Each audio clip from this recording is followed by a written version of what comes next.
अस्सलाम वालेकुम, मेरा नाम रोशान दियामरी है। इस वक्त इस्लामाबाद F6 में जहाँ हम रोज़ बैठते हैं, आपको पता है कि कहाँ पे बैठा हूँगा, बलोच धरने के पास। गुज़िश्ता दिनों कायद-ए-आज़म यूनिवर्सिटी के 72 तलबा को पुलिस ने उठाकर हब्स भेजा। मेरा ख्याल उसके बाद अगले दिन उनके ऊपर एक फेक FIR में उनको जेल भेजा गया। अदालत में एक सानिया हुआ था, उस दौरान कुछ कायद-ए-आज़म यूनिवर्सिटी के कोई PRO या कोई एक उनका लीगल एडवाइज़र, उसके साथ कुछ मिसहैप हुआ।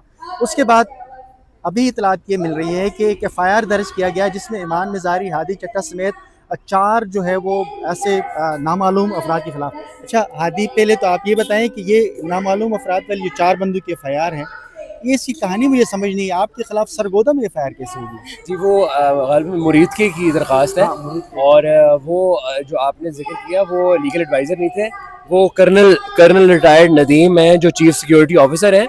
और उन्होंने अदालत में ये बयान दिया था जज साहब को कि यूनिवर्सिटी के अंदर क्लैशनकोफ मिलती है, हेरोइन मिलती है, मंशियात का कारोबार करते हैं बच्चे, और फीमेल तलबा और तलबा शाम के वक्त गाड़ियों में बैठ के गैर अखलाकी हरकत में मुलविस होते हैं। और इस तरह की बात के बाद उनको हार नहीं पजाए जाने थे। इस बात के बाद उनके साथ जो है वो एक फ्री फाइट हुई कुछ वकला और उनके दरमियान हाथापाई हुई। उन्होंने उन्हें मारा, उन्होंने मारा। बट ये दरख्वास्त जो है ये किसी और आई थिंक नौयत की है। ये एक मुहिम। चल इसमें ईमान, चूँकि मैं FIR में आपका भी नाम उन्होंने जिक्र डाला हुआ है, वो चलो लड़कों की लड़ाई हो रही थी, तो पता नहीं आपने क्या मारा उसको? मैंने किसी को नहीं मारा। इनफैक्ट हम में से किसी ने नहीं मारा। दिल में जो हम सोचते हैं बेहतर है कि हम ना बयान करें। लेकिन बात यह है कि हमने हमेशा पुरअमन मज़ामत की है, हमेशा ऑल फॉर्म्स ऑफ वायलेंस को कंडेम किया है। रियलिटी ये है कि इस तरह की एप्लीकेशंस देने से, पर्चे कटवाने से जो हमारी सोच है, जो लोगों की सोच है, उसे आप तब्दील नहीं कर सकते। उसे आप मज़ीद सपोर्ट देंगे अगर लोगों को ये फीलिंग मिले जो कि आज मिल रही है लोगों को, कि अगर कोई भी आज़ादाना आवाज़ रखेगा, कोई भी आज़ादाना सोच रखेगा, उसे आप पाबंदे सलासिल रखेंगे, तो उससे जिस तरह हादी ने अभी कहा कि उस सोच को आप कैद नहीं कर सकते, तो वो सोच बढ़ती जाएगी और आप लोगों में वो नफरत भी बढ़ाते जाएंगे इस डिपार्टमेंट जो अपने आप को रियासत समझती है उसके खिलाफ। अच्छा, पता नहीं कौन सा एरिया में, मुझे जगह मुरीद के शेखुपुरा के पास, लाहौर के आउटस्कर्ट्स में। नाम का भी नहीं पता है।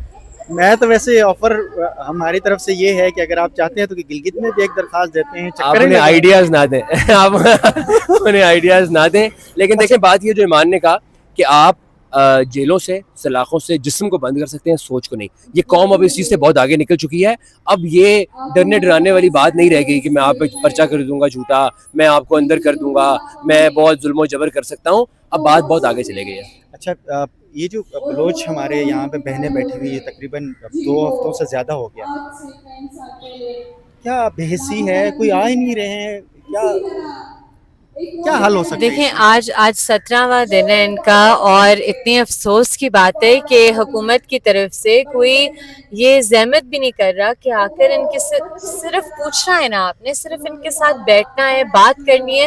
रियासत अगर इनसे बात नहीं करेगी, ये जो रियासत को मानते हैं, आपके पास आते हैं, अपनी फरियाद लेकर आते हैं उस उम्मीद से कि आप इन्हें सुनेंगे, तो आप बलूचिस्तान की आवाम को क्या पैगाम दे रहे हैं?